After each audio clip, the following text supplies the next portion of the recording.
14th of March 2008 was a bad day for Jim Cramer, the host of Mad Money, a popular TV show in the United States.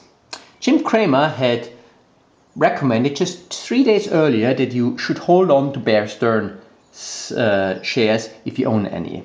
That particular day, though, the share dived by 92%.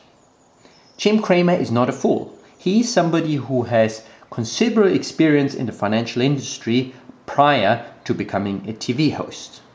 But Jim Cramer tried to predict the future, something that is in fact impossible.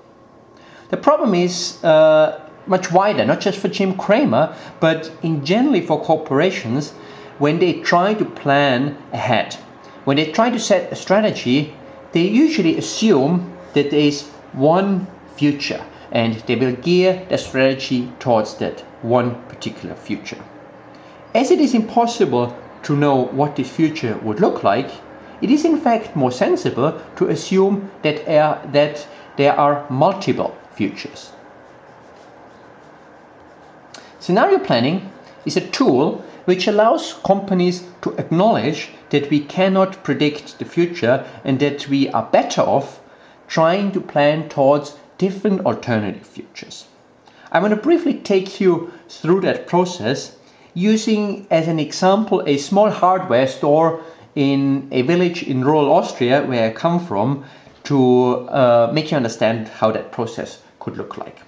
So in the first step, the company has to create focus on the main decisions that they face right now. So for a small hardware store in a small village in Austria, I'll call it Niederdorf, the village I come from, probably they need to make decisions about future investments. Should they grow? Should they invest possibly into other products? Should they widen their presence in other villages? The typical sort of expansion questions that you would face as a small hardware store. The second thing they need to decide in this particular step is how long ahead they want to plan by using the scenario planning process.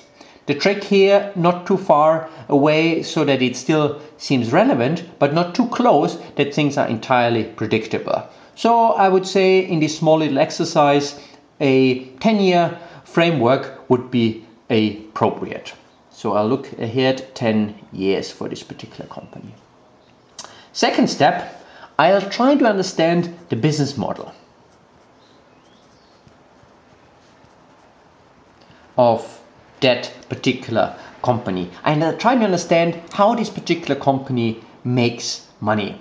So it will be based on the quality of the service, on the products that they offer. It will be, I think, particularly important the relationships that they formed in the local community where people trust them and where people have been working with them for many years. That's something important for us to bear in mind later on, because what we will do towards the end, if we look at this business model and see whether the scenarios that we developed actually fit with that business model. If it doesn't, we need to consider what we have to change in the corporation. In step number 3, I'll develop the framework for my scenario planning. What it means specifically is that I'm trying to think about elements of the outside world that might happen over the next 10 years that have an influence on my business. And I'm going to focus on a particular part of this environment. So there can be things that are easily predictable and other things which are difficult to predict. And there will be some things which have a low impact and others which will have a high impact on my business. It is those things which have a high impact and which are difficult to predict that should be the focus of my scenario planning. The reason is quite simple. This is a relatively time-consuming exercise if you do it thoroughly. So you really want to focus on things which will matter, and you don't want to focus on those things that are so obvious that again you can actually save yourself the time going through this entire scenario planning exercise. Now, possibly for that little hardware store, what could be elements of the outside world that have a big impact? I'd imagine that, for example, the appearance of a big megastore that sells hardware could have a huge impact. In relation to that, the shopping habits of people could play a role. So if people no longer buy locally but travel a little bit to the big stores, that will have an impact. The economy more generally will have an impact, as we will see that, for example, building construction work is much more prevalent when the economy is doing well, i.e. in that period of time people will need more hardware goods. So these are elements, economy, the local way of shopping, that I want to focus on in my scenario planning stories. Which brings me to step number 4, where I will start to develop stories around the themes that I previously developed. And as I said before, I want to have 2 alternative stories. And each of these stories will cover all the elements that I have identified. So for example, one story in my case could be that over the next 10 years, this is in Central Europe, the economy is going to be sluggish. There will be a slowing demand for hardware goods as a consequence of that. But likewise, there is less of a chance that there will be big hardware stores taking away customers as they continue to trust the local suppliers.